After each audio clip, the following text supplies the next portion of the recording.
I'm Rixie, one of the creators here at the Collector's Maze Network.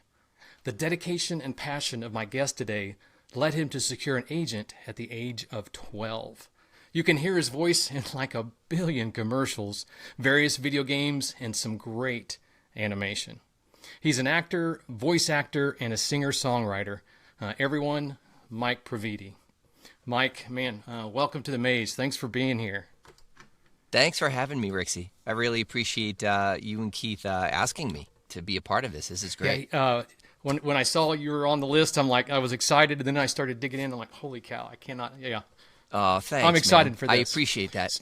Yeah, thank you. Me too. So my first question. I mean, oh my gosh. So what inspired the 12-year-old Mike to seek out that agent? I mean, what led you down that path?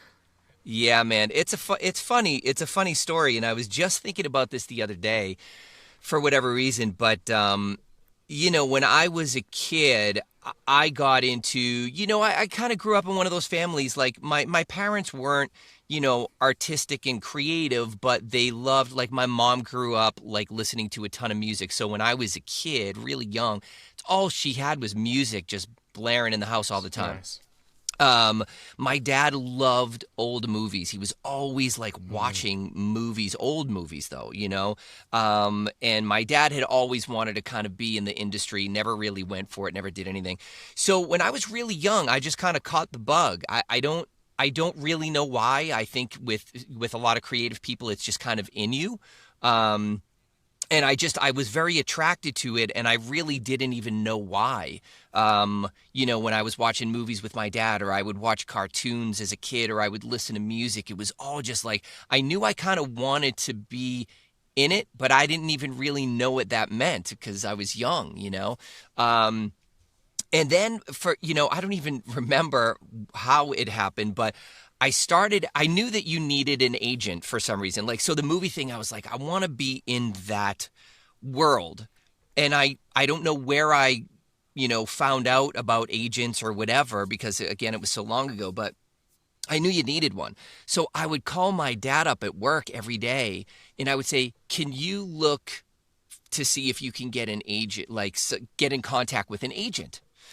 I didn't know where to find one. I didn't know what to do. And this is when the yellow pages were in play back years ago. Pre-Google.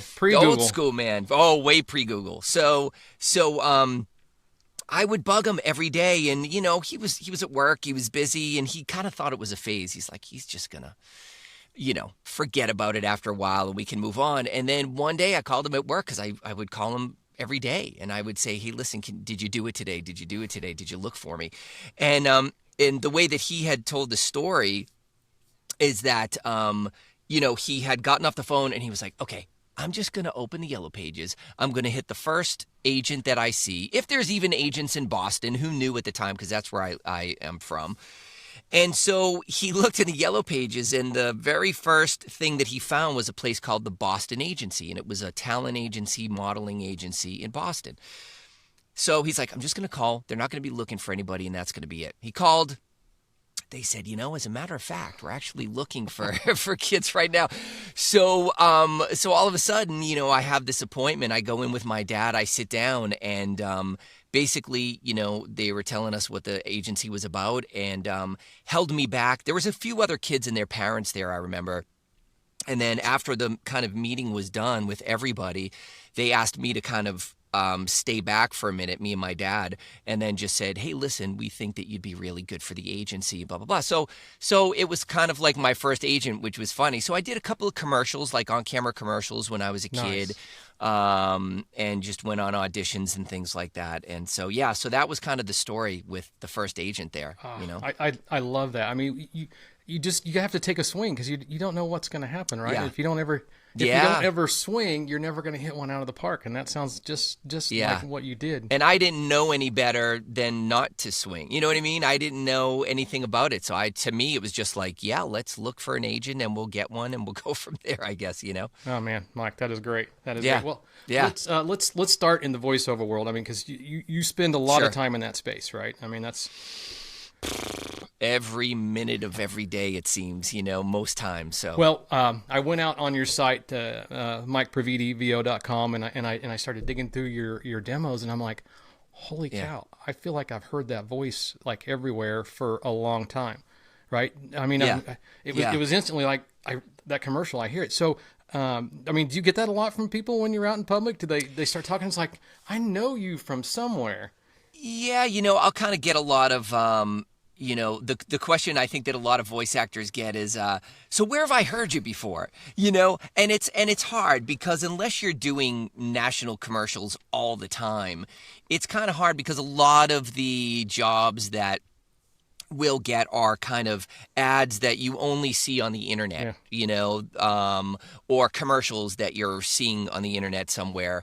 But yeah, I mean, I've done, national commercials and regional, TV commercials and things like that. And but yeah, you kind of get a lot of that. And I have gotten like, oh, I think I've heard you before, but I'm sure there's a bazillion other people that kind of sound like me too, Well, but. you have, and I it feels like to me. I mean, you feel like a natural to it, but I know that's. I mean, that's only one. That's Thanks, one man. part of it. I mean, right? Because you have Yeah. a sound that is distinguishable from others easily. I think.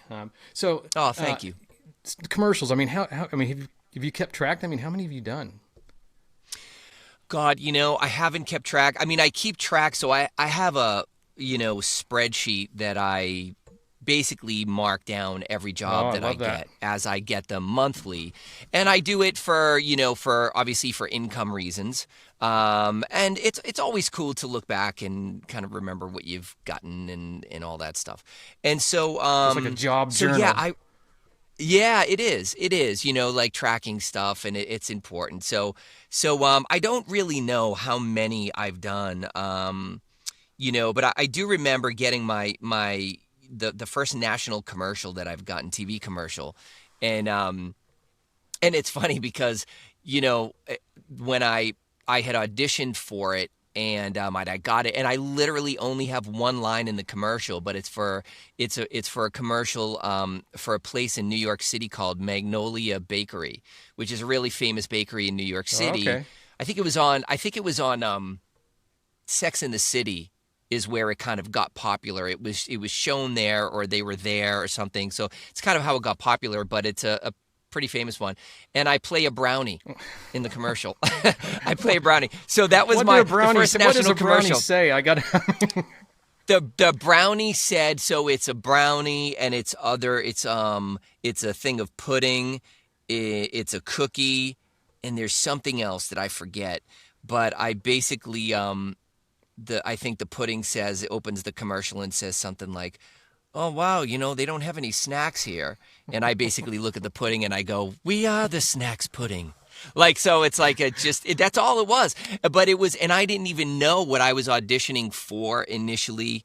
I remember auditioning for it, and the spec that they had was they wanted somebody to have a feel of, do you know that show Schitt's Oh Creek? yeah, oh yeah. We're big fans, big fans. I Oh love my I gosh. love that show. And so Daniel Mm-hmm. Levy, who was obviously the Yeah. son, they wanted somebody that sounded like him and kind of had that vibe, and they just gave you a bunch of lines. And so I did the audition, and they came back to me and they said they really liked it. Can you do a couple more and just a few different other lines?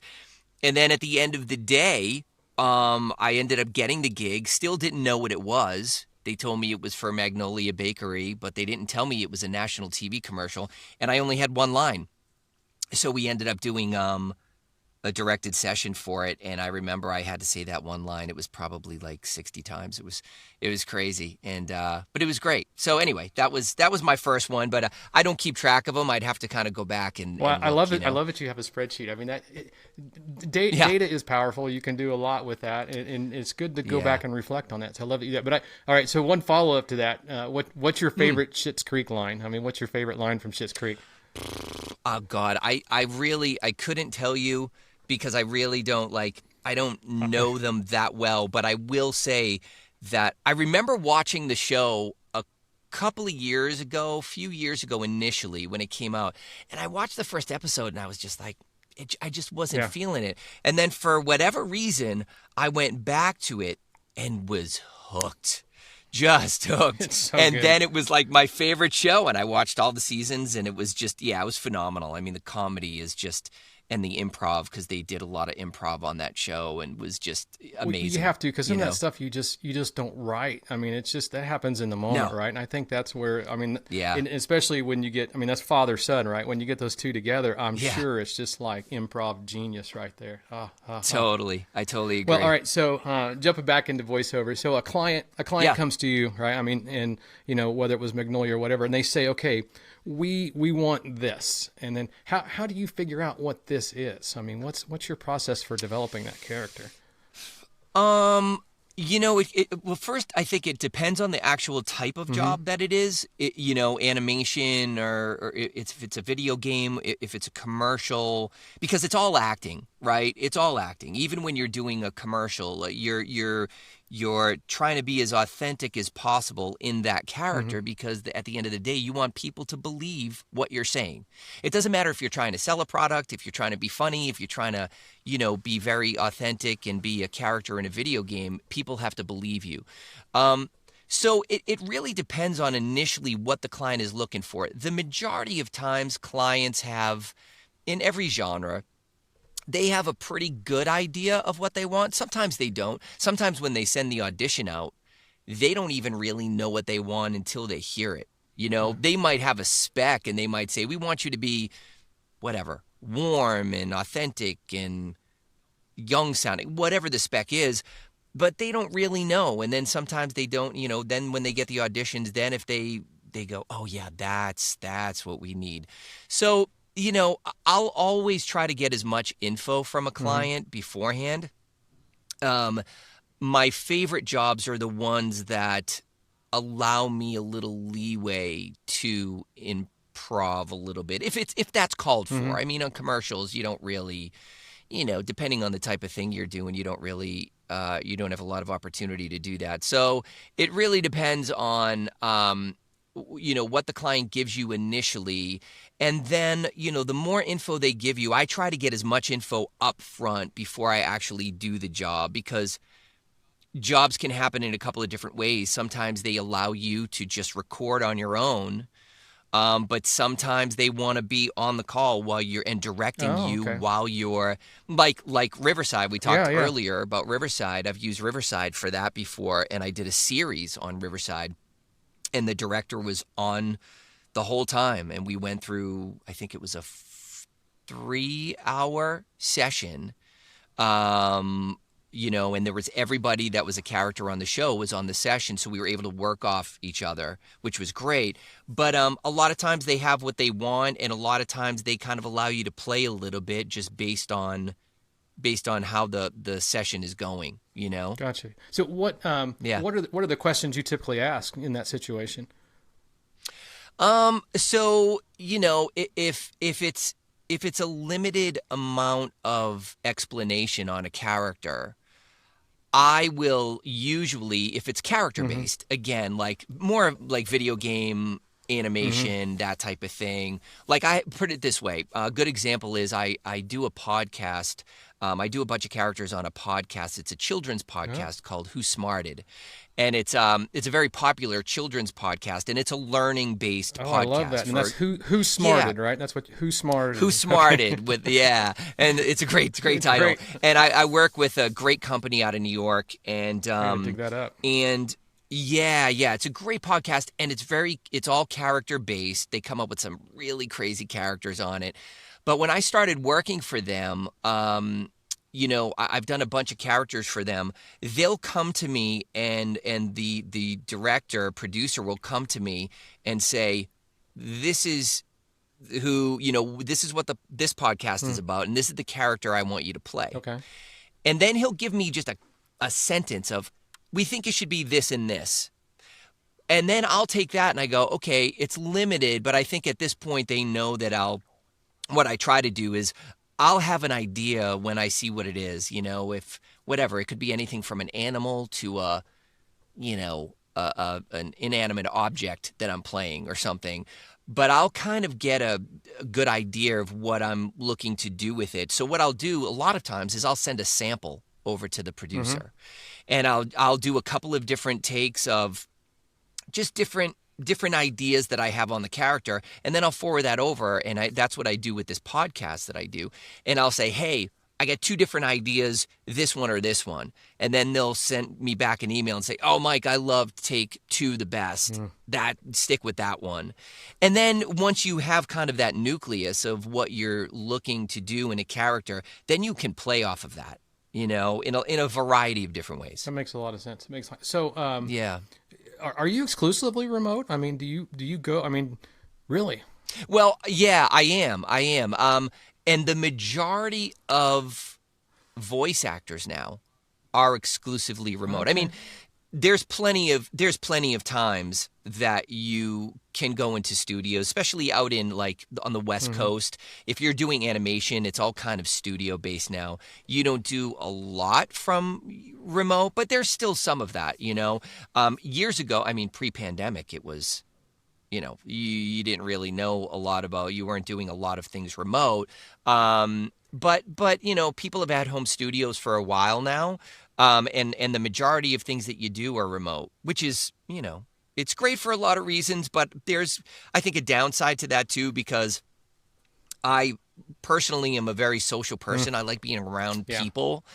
And, but, I mean, I've had the opportunity to go into studios to do jobs, but not a lot. So that's fascinating. I mean, I've talked to a few other people, and I hear a little bit of both, some of them, but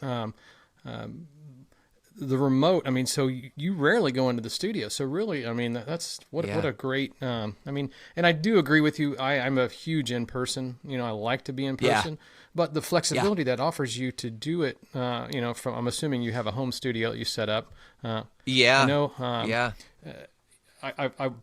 I started following you on Instagram, and I started digging through your Instagram feed. And for anyone interested in voiceover, you need to follow, Mike on Instagram. It's Mike Previti VO, right, for voiceover. Mike Previti VO on Instagram, because you've got a ton of great content. I mean, you're just talking about the different facets of a voiceover in your day-to-day life. And I love one of them. You said everyone has a good voice. Everyone has the ability to proceed or to go after voiceover as a career, right? Absolutely. I love that. What, I mean, so with that, is one voice type better than the other, or does it really, does it matter? I mean, what do you see out there? Doesn't really matter. Yeah, it really doesn't matter. I mean, I think it's all years and years ago, the commercials that you heard on television or, on the radio or anywhere, there was a specific type of voice. Don Pardo. This is years ago. Yeah, like years ago. Yeah. And but nowadays it's just changed so much. I mean, clients are looking for every type of voice, every type of accent, it does not matter. That's why I say, like, for people that want to get into it, the biggest thing is the drive and the determination and the consistency to do it. Because I believe that if you have all those things, undoubtedly you can do it. Undoubtedly, if you're driven and passionate, and there are certain things that you need to do. I mean, it's a business. Really. I think a lot of people will get into voice acting just because they like the kind of the sexy part of it, if you will. I want to do animation, I want to do video games, I want to be, this and that. But I think you have to look at it as a business first, because you have to know. I mean, there are things that you need to do to run a business, any business. You have to be very business, not savvy initially, but you have to kind of, because you're dealing with not just the creative part of it, you're dealing with the spreadsheets and the accounting and, you're self-employed. Follow-ups, you're self-employed, marketing. You're dealing with all that stuff. And I talk a lot about marketing because it's such a huge aspect of this business. But I think if people know that and getting into it, because I think what happens is a lot of people get into it within the first 6 months, they're gone because they're like, wow, this is actually a lot of work. And it's like, yeah, it's a lot of work. But it's the best job that you can ever have, though, if you really want it, That's great. So, Yeah. you know, speaking to what it takes. I mean, how long? I mean, how long have you been working to get to where you started booking regular? I mean, what was that process? What was that period like? God, it's funny because you feel like you're booking regular, and then all of a sudden Oh, you highs and have lows. that like, oh my God, it's always ebbs and flows. I mean, what I will say is that so this is going to be in July. I start my 4th year in voiceover, but I start my third. It'll be my 3rd year full time. Okay. And it takes a while to get regular jobs. But again, you're having to really put yourself out there and really market yourself. All those things kind of have to work in conjunction. I talk about, like, you have the voiceover wheel, Okay. right? The middle is your voiceover, and you have all the spokes, right? And every spoke is a different thing. Like, you have agents, you have direct marketing, you have social media. There's a lot of different spokes on the wheel, and I think that you incorporate all of those into the whole that is voiceover in order for you to kind of be able to move forward. Because it's not just one thing that you are doing. It's not just, for instance, if I get an agent, and again, years ago, it used to be like this. You used to get an agent and sit back, and you used to work, because the business wasn't as saturated as it is now as far as voice work, because it's so saturated right now. And it has been for a little while. And so, you used to be able to get an agent, sit back, get jobs. You would work a lot. I've talked to, a couple of my coaches that have been in the business for like 40 years. Say, yeah, it was just so different. We would book consistently all the time because there was only, not a few people. There was a lot of people, but it wasn't like it is now. So it takes a while. I mean, I was doing this part-time for a year. I had started voiceover about 10 years ago. I did it for 1 year. And so I got to, this was kind of in the singer-songwriter days, and I got to get a taste of what it was like. And I was going into studios to doing jobs. But it wasn't really a priority for me. So I did it for about a year, and then I kind of bounced. I was like, I'm not really. And then when I 4 years ago, when I decided that I was going to really start a business and I wanted it to be voiceover and all that stuff, I really just kind of put my head down and did it, and just ever since have been just grinding. And it takes a while. It's a long game. So for anybody that's kind of getting into it, it's a long game. It takes a while to start getting consistent business, but if you work at it, you can do it. So it's not overnight. I mean, I think that's the big thing everyone needs to realize. It's not overnight. It's not even 6 months. I mean, you're at least a year. No. And what would you consider? What's a good booking ratio? I mean, just to give someone kind of point of reference, like how many jobs are you auditioning for, and then how many are you actually booking before I get? Yeah, I mean, so you should be doing this many auditions and expect you're doing good if you're getting this many bookings. Yeah, I should probably know what my ratio is, because a lot of people do. I don't know what that is, but I mean, take a guess. Nowadays, I bet you I do. Is it more than 10% or less than 10%? 50 or auditions to get one job, maybe. But I don't even know. Again, it's just one of those things. My work is consistent now.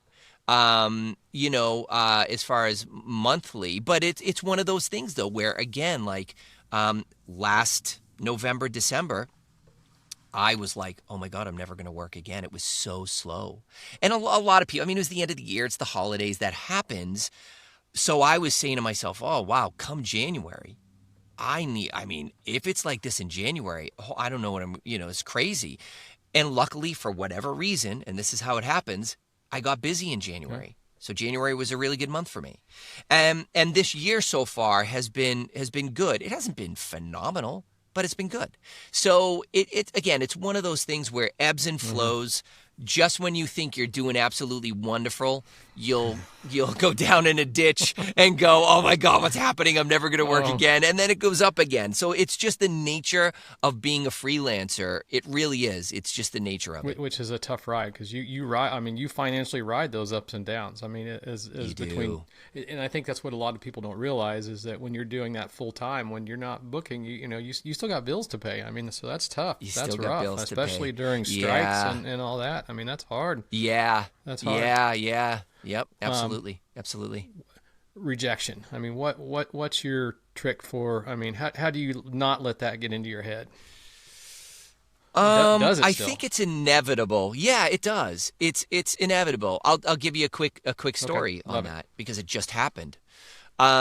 So, well, first of all, I was a singer-songwriter for years. My entire life was filled with rejection. Again, it's kind of the same thing in voiceover. I mean, and acting and just being a creative. I got rejected for years, as does the majority of people. Everybody does. Even if you're very, very successful, there's a certain time that you're not, and you're being rejected until you're not. Mm-hmm.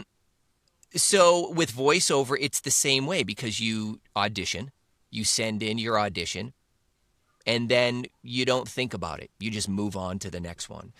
And it's a hard mental thing to get into, but I was kind of used to it because of the singer-songwriter thing, where I was, I would get rejection letters or rejection emails, or, people didn't want to, didn't think your music was great or whatever the case.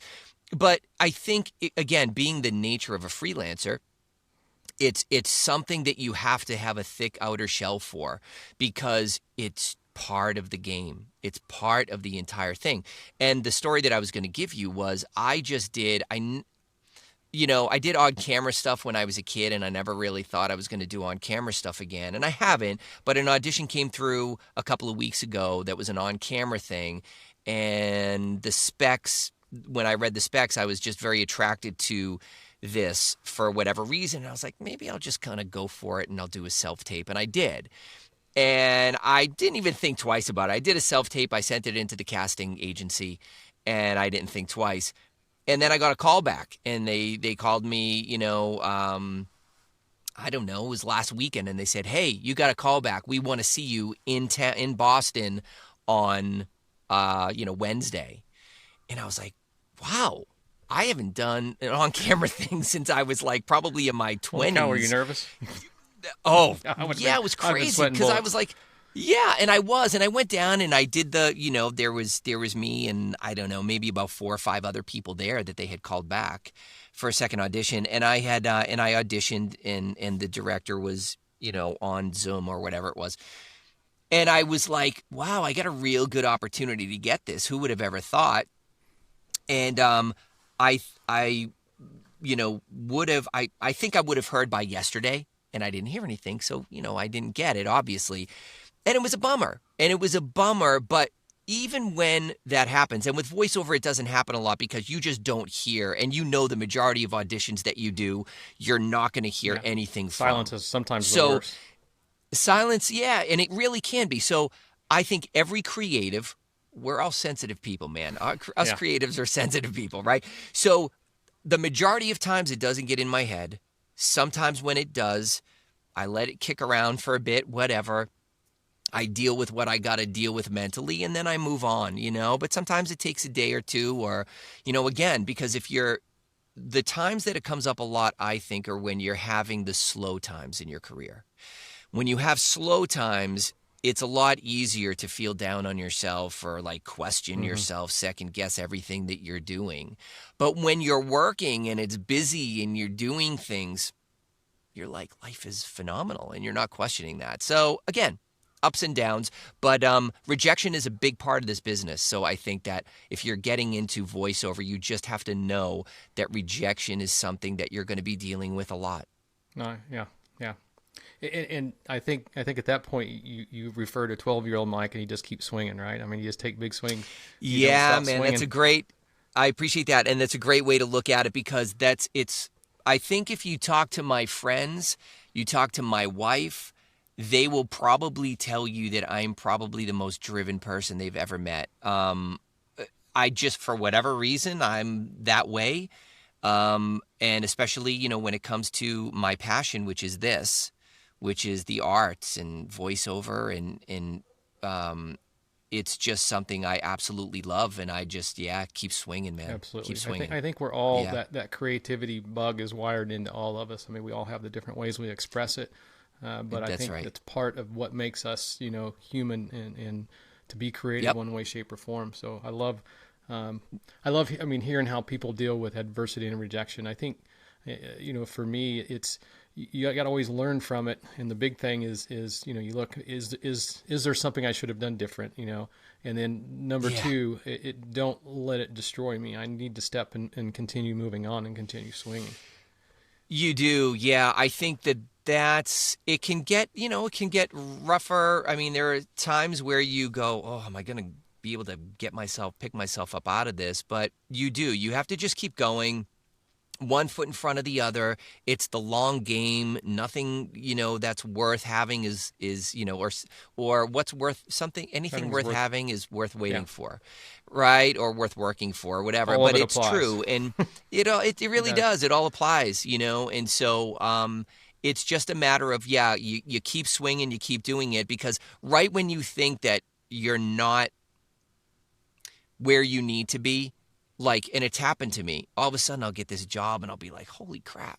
I got this job, and look, and then you're back in the game, and it's weird. It's such a mental thing, but that's kind of how it happens. Just keep swinging. Keep swinging. Or Yeah, I love that. We won't use Dory the fish. We'll use something else. But just keep swinging. Yeah. So yeah. Again, going back to your Instagram and the videos you post pretty regular. I caught the one where you were doing your booth walkthrough. And I really enjoyed from the technical side of how you're set up. The first thing I noticed the tea/coffee warmer, and I'm like, that's Rixie. It's the most important thing in my entire studio. Well, it is.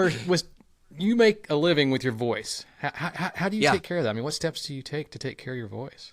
I mean, are you doing herbal tea? Are you staying away from coffee? I mean, this is going to be such a bummer answer for the people that are listening here. I don't really do anything.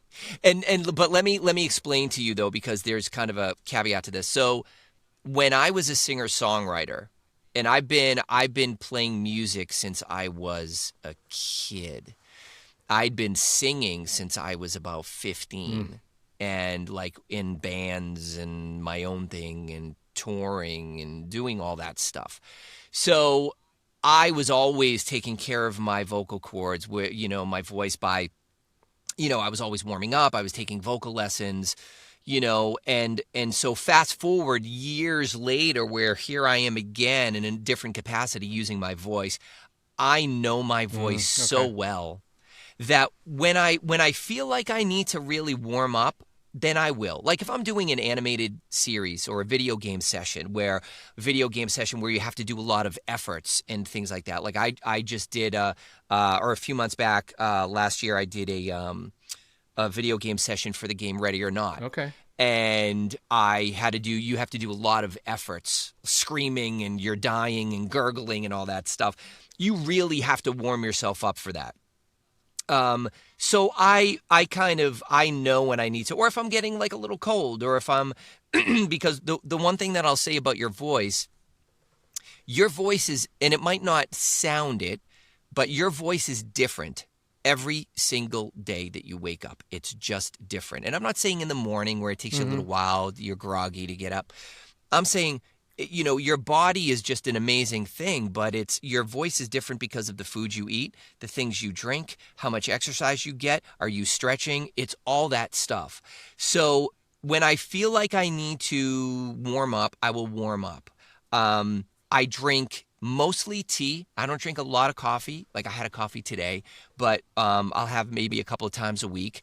But there's a Dunkin' Donuts right down the street from me, and it's just awful. I wish it was miles and miles away. Curse you, Dunkin'. Yeah, curse you, Dunkin'. Although I'd probably drive there, Rixie, anyway. Curse you, Dunkin' and Ben Affleck. Yeah, oh my God, those commercials are phenomenal. As a matter of fact, the commercial that he did at the Dunkin' when he's in the drive-thru, is like, 15 minutes away from me. It's in Medford. It's in the town that I grew up Oh, wow. in, actually. Okay.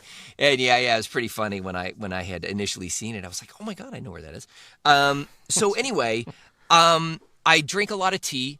If I feel like stretching is a huge thing for your voice. So I learned that from a vocal coach when I was So like in physical, my like 20s. yoga almost, actual. Okay. Totally. Because you're stretching your diaphragm, all that up. You're opening up everything. Okay. You're just opening up everything. And it's funny because one of the very first, when I was in my early 20s, God, I might have just been like 20 or something, but I went to a well-known vocal coach and in Boston. And one of the first things he did with me, he goes, we were in his, the office, the area where we were going to do our thing. And he said, come on out here. I want you to do something for me first.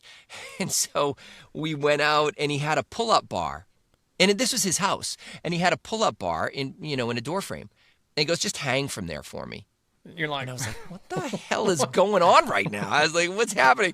So I was hanging on it. And he goes, what are you feeling? And I'm like, I felt my entire body. I was just hanging, and I just felt my entire body stretch. Yeah. That opened me up vocally so much just from doing that for 30 seconds or whatever it was. That makes a lot of sense. Yeah, stretching is a huge thing. But yeah, other than that, Rixie, I just don't do a lot. But, if I have a cold and my voice is maybe a little deeper for whatever reason, and I have to work on it a little more, I know what to do. But I'm lucky that I know my voice as well as I do just from years of using it. What's your go-to tea? You know what I love? Oh, God, of course I'm not going to be able to come up with the name of it. There's one tea that my wife gets all the time, and they have different kinds. Is it the Celestial Seasonings brand? Is it the Stashi? No, it's not the. Oh my God! Are you like the fruity, or are you more savory? No, I like the savory. I don't like the. Yeah, I like the savory. I'm not a big fruity person. But I like tea, and it's this thing about tea too, with my awesome warmer. I have to get one of those now. I do not have one. Dude. I always have a cup here, and mine is usually the Stashi, the licorice spice, or that's nice. It's very good. It's very good. Yeah, I like that. Our local Hy-Vee always has it, or the Celestial Seasonings, the Sleepy Time, which it doesn't make me sleepy, but it's really good. It's in a nice kind of minty, spearminty, just perfect. Yeah. I love that tea, and especially when it's hot. Dude, it will change the game for you when you get that. Just go on Amazon, grab one, and I'm telling you, I have it here. I come in with my tea because I'm usually in the studio around maybe 8 in the morning. I like to be in around 8-ish, not too much later. And I warm this thing up beforehand, and I come in with my tea, and I put it down, and that thing stays hot because it has different, 2-hour setting, 4-hour, 6-hour. Oh, it's great. I've got a Yeti, but I don't know why, but out of the aluminum, it just doesn't. It almost like tastes different. No, I like it. I like it in the mug. So totally, yeah. What are some other booth? So someone is starting out, they're building their booth. Say if I were working on my booth or my studio, what are some pro tips? I know you could spend a ton of money. You really can, but and you don't need to. And that's what. And I'm sure you probably cover it in several spots on Instagram. Yeah. Where obviously you're going to spend money on a microphone, and you need to invest there, right? Microphone. Well, yeah, but not a ton, okay. Rixie, on it. I think here's the thing. So I was using before I did voiceover. I had gotten, when I was recording songs, when I was writing and recording songs, I had an AKG Perception 420. Okay. And it's a condenser mic, which is obviously that means it's not a USB, it's a condenser mic. And I'm sure you know that. Sorry, I was saying that for anybody that's listening. we exactly for whoever's listening, and the condenser mic. Yeah. So you'll have a separate controller that plugs into that then interface. That then goes into the PC or Mac. That's right. And so, but I was using that, and that's a $200 microphone. I was using that until the beginning of, God, I don't know. When I got this, I have a Sennheiser 416, and I have a Neumann TLM 103 that I use a lot for animation stuff and video games. but I spent a lot of money in that because I was investing in my studio. But before that, I had the $200 microphone condenser. I had a Focusrite Scarlett Solo interface. I upgraded to an Apollo Twin, which I have now, Universal Audio. But and you know, I had my laptop, and that was it. You don't need to spend a lot of money to start in voiceover. You just don't. So those are the essentials. I mean, obviously, when I was able to kind of spend more money and upgrade and you know, and I was working and I was doing it full time, I got, you know, I have my laptop, but now I got an M1 Mini Mac, you know, a computer. I think this is great, and I think it's a necessity. If you're a working voice actor and you're doing sessions, directed sessions, having a mute switch, I think is huge. Video. Yeah, that little mute switch. It's not a lot of money. It's nothing. But I think it's good because when you're doing directed sessions, you know, yeah, you can use it if you have to sneeze or cough or something like that. But also putting yourself on mute, because sometimes you're on with clients and they're talking amongst themselves and you just don't want any, you know, you just want to be silent, and you hit that. But yeah, you really don't need a lot.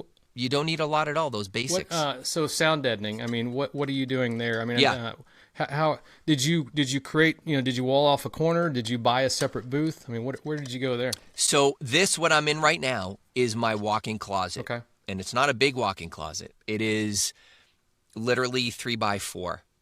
And all I did was I took all the shelves out of here. I took everything out of here. And I was able to put a desk, and I have a standing desk. I have one of those uplift desks now that I can sit and stand, which is another game changer. So I can stand, because I was sitting all the time before, and it wasn't, I didn't like it. So what I did was I literally so behind me, you can see, I know people that are listening can't see, but these are sound blankets from Vocal Booths to Go. Okay. So I got 2 of these. So there's one here and then one behind this one. And then there's the closet door to get to the closet. Okay. So I have these here. And then what I did, and I know you can't see it, but all around me, to my left and my right and in front of me, I have the sound treated, you know, the panels, the foam panels. And did you get those from the same place, or where do you find those at? I got those off of Amazon. Okay. Just sound. You just go to Amazon, and I plastered, you know, because I had been, you know, in studios my entire life, and I had been recording my entire life, and I knew what I needed to do to treat it. But again, it doesn't cost a lot of money to do it. I did, you know, like I said, national commercials from here. I've done every job that I've basically had after my first year, I've done from here. And then I just got, for the ceiling, I got a nice sound panel from a company called Automute, AUDIMUTE. Great stuff. But I just got one panel for the ceiling. Okay. Everything else is that foam. And then I have a rug on a carpet, on the floor. Perfect. And that's it. And that's all you need. Can do yourself. I mean, all things you could do yourself. Yeah, a lot of people even make their own sound panels. You can go online and learn how to do that. And if you don't want to really spend a lot of money, and again, it's really not a lot of money anyway. But yeah, you don't need a ton. But the space is even more important than the microphone initially, because if you don't have a dead sounding space and a quiet space, you can have a $5,000 microphone and it's not going to matter. As a matter of fact, it's going to pick up more of it. Yeah, that's what I was going to say. I mean, any hum, anything is going to pick up even more. That makes a lot of sense. Yeah. Makes a lot of sense. Well, that's very encouraging for those, looking to get out there and get started. It's a lot of great information. Again, if you're not following Mike, you need to on Instagram, because you've got so much great information out there. All right. Thanks, man. Let's jump over. When are you going to start touring with Loverboy? That's what I want to know. With Loverboy. Oh my God, dude. So you saw my post on Loverboy. Dude, I'm from the era. I don't think we're far apart in age. Yeah, man. I got to tell you, I grew up with those guys. I loved Loverboy. And and I feel terrible saying this, but when I went to see them, it was a little bit disappointing. Oh, But yeah, it was a little disappointing. But I mean, do you wish you hadn't those gone guys now? are a lot older. Well, I kind of, yeah, it's almost like, but I will tell you, I think it might have just been an off night because I had, some friends of mine had seen them maybe a year prior to that and said that they were unbelievable.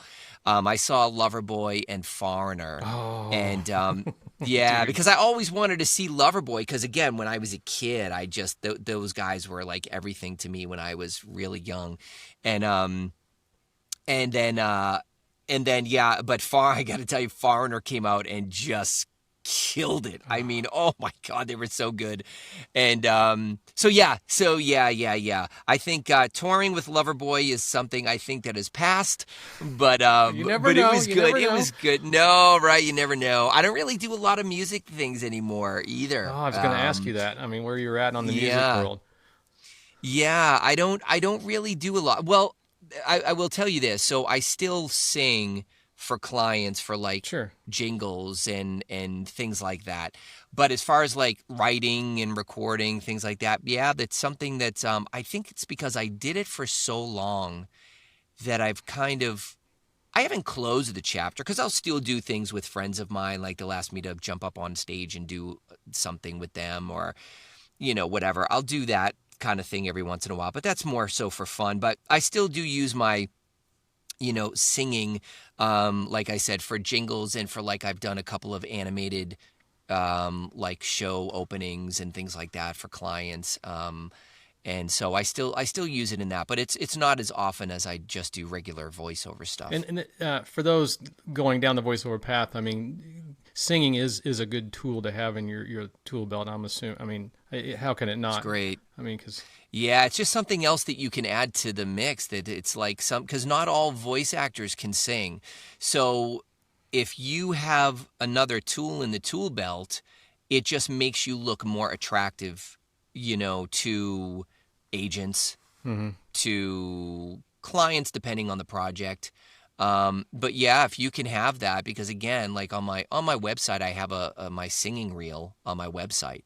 And again, like I said, it's just another tool because sometimes you'll get, if your agents, for instance, know that you can sing, you'll get those auditions that, it's an animated show that, you have to be able to sing a little bit, or it's a commercial where, it's the same. So yeah, anything that you can do that kind of makes you kind of stand apart from others is always a good thing. and again, I mean, you've been singing for a long time, but I mean, anyone, like you said, everyone has a voice. We all can learn Yeah. to sing. So I don't want anyone to let that to dissuade them from even, if they're thinking about. Oh, totally. I mean, I I don't know that I ever could. We'll see. I mean, one of these days maybe Yeah. I'll try singing. But Yeah. I caught you did a cover on your YouTube channel for a while back. The Eurythmics.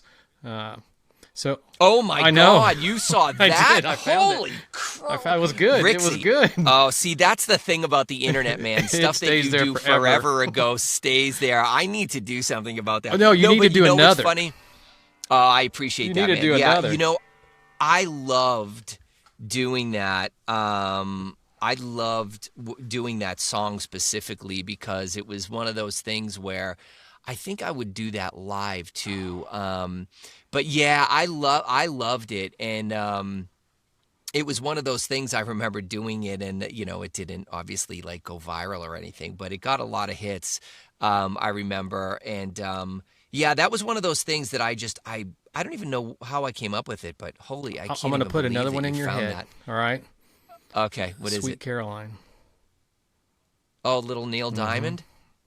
Neil Diamond action. I think That's you could pull off some amazing Neil Diamond. I mean, I made you. Yeah, Neil has that little rasp in his voice, which I definitely have, and I will definitely think about that. If I choose to do another, cover or something like that down the line, God, I can't even believe you brought that out. I didn't expect that one. That's crazy. How could I not? I mean, the Eurythmics. I mean, come Yeah, on, yeah. Annie Lennox. I mean, who does not? I mean, love Annie Lennox.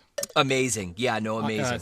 Amazing. Someone had sent me. It was Mimi Menard from Voice Masters. She sent me a link to a song that Annie had done I didn't even realize she had released some stuff later on. And what song was it? Oh, okay. You Put a Spell on Me, some soulful stuff. Oh, And sure. I'm like, holy cow. Yeah, she's so is amazing. good. I mean, She's Annie amazing. Lennox was so good. So, so you're in the East Coast. You still in the Boston area, or? I am. Yeah, I live about maybe 15 minutes or so north of Boston in a town called Reading. Reading, okay. I mean, do you go find local bands? I mean, are you still checking out the... I have so many friends that are bands. I don't have to go and find far. them. I just they come kind right of, to you. Like they're, I've been to a lot of shows lately only because I've had friends that have come out with like new things that they're doing or whatever. And but no, I don't. The music thing.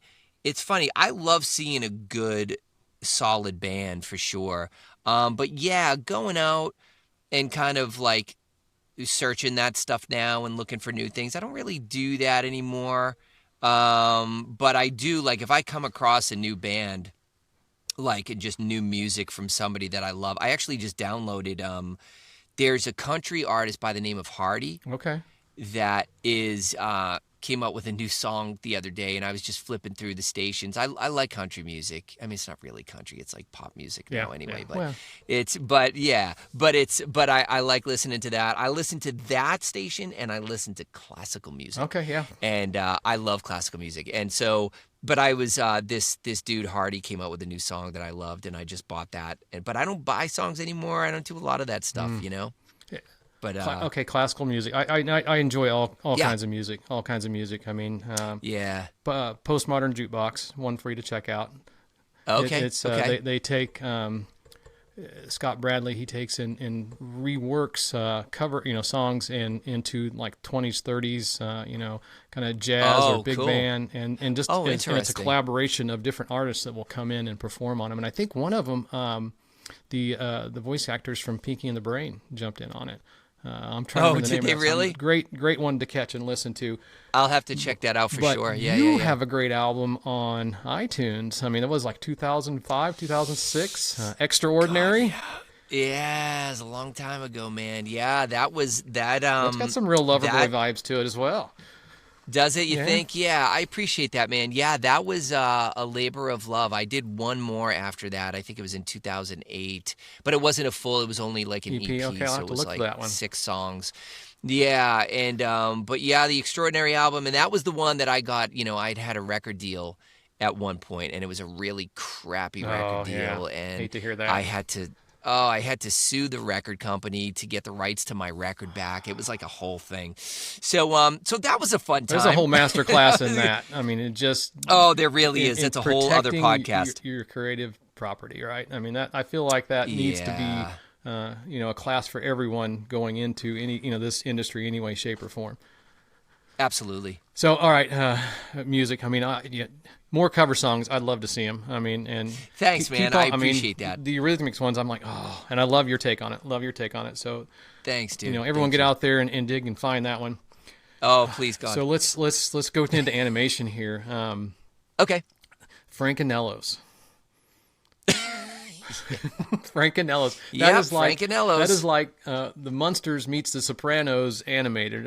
I mean, that's totally the best way I can describe it. And you're voicing several characters in that, right? I mean, yeah, I think I do about 8 characters in that, and yeah. How the heck do you keep Johnny 3 times straight? I mean, are you doing the lines? I mean, are you recording then going to the other guy? I mean, how are you doing that? No, very carefully, because Johnny 3 times is the 3-headed Johnny 3 times. He's three heads, one body, and it's funny because when that character came up, Joe, who was the animator and writer of the series, he that was one of those things character-wise where I would send him some samples, and when you're doing, I mean, it's sometimes hard enough to come up with one character. Yeah, holy crap. Right? But to do 3 in the same body, and you're like, okay, so do they need to be similar? Are they totally different? And I think those 3 are totally different. But yeah, that's always fun to do. But no, I pretty much have them down. But every once in a while, like I shouldn't say every once in a while. I always go back and I reference the finished version of a prior episode before I voice a new episode, just to make sure. Because like you got Johnny 3 times and he sounds like this and blah blah blah blah blah. That type of thing. And then actually that's Johnny 2. So I was Johnny going to ask you how you name the heads. Yeah. You have a name for each head. Well, yeah, I didn't name them. I had to put a voice to each of the heads, But so Left, right, I center. kind of have it down. Yeah. But it took a little while to come up with that, just because again, you're like, well, if they sound too similar, it's gonna, I think, sound a little weird. So they have to sound, different enough. But it's how do you differentiate, like. Because sometimes you're like, well, there's only so many things to do. But if you really kind of work on it, you realize, like, character-wise, you can come up with some really cool things if you really work at it, and really think about it. That's some skill and dedication there to keep that straight out. That's what I was curious if you'd get head number 1 and then worry about 2 in a later take or whatever, or how you were keeping everybody straight. I would be like, holy crap. Yeah, well, that one is funny because it's different than the other characters. The other characters I can just do, it's one audio file, and I just basically I'll give the writer, the producer, 2 takes of every line, and it's just one character. But when I do that character, Johnny 3 times, I will make sure I do. However the script is written is exactly how I'll do the voices in whatever order that is. So a lot of times I do have to go from one of the heads to the other head, then back to the first head, and then to the third head. You know what I mean? So it's just, it's but after you kind of get used to it, it gets a little easier for sure. Oh yeah, it definitely a testament to your skill and training. Thanks, man. Training. Thank so that's you. the Frankenellos, and that's on I found them on YouTube, and that's 4-Eyed Animation, right? That's the production. 4-Eyed Animation, yep. Joe Correo, and he's a writer and animator, and it's a funny series for sure. We're actually in process of doing a full episode, like a full 20-minute episode, and we're in process of doing. That's one great. of those I could see a major network grabbing that up to you. I mean, that's good stuff. Yeah, I think it's definitely different. I don't remember seeing anything that's like that, especially having that mafia type of vibe with it, Tony's it would be great. A Herman Munster. Tony's fun, and I think I definitely think that we got a good thing going, so we'll kind of see where it goes. Well, I'm excited to see where it does go, and we'll definitely keep track. Thank you. Do they have their own Instagram page? I mean, where's a good place to keep track of that? You know what? Gosh, I know that they're online. But I'm sure you'll post it out as well. Yeah, and I think if you go to 4eyedanimation.com, I think 4 is spelled out. I think if you go there, I think you could find the series as well, the episodes that we've done. Nice. Well, I'll definitely keep a track on that. And you have one is there one that you're in progress on with a it was a Korean animation, Potent Dogs, is that right? Oh yeah. So that's already done. It's the series is done, but there's a Korean. It's very big actually. Korean animated series called Potent Dogs, and it's like huge in Korea. And I play on the English version. I play a couple of minor characters on this, but they're in process right now. The producers are in process of trying to get somebody to pick it up, and get distribution for it. And so, we're just the cast is just kind of waiting to see where that goes. And then I had another series just come out. There's a book by the name of Bonkers that just came out, and it's a children's book. Oh, fun. Written by Patrick Harmon, who's a New York Times best-selling author, children's author, and I played one of the leads in the animated series that coincides with the book release. So yeah, and it's on YouTube right now, and it's the same type of thing. They're looking to maybe get it picked up by some sort of a Hulu or Netflix or something like that. So we'll see where that goes. But that's a fun show, and that's on YouTube. Nice. So that's Bonkers and Potent Dogs.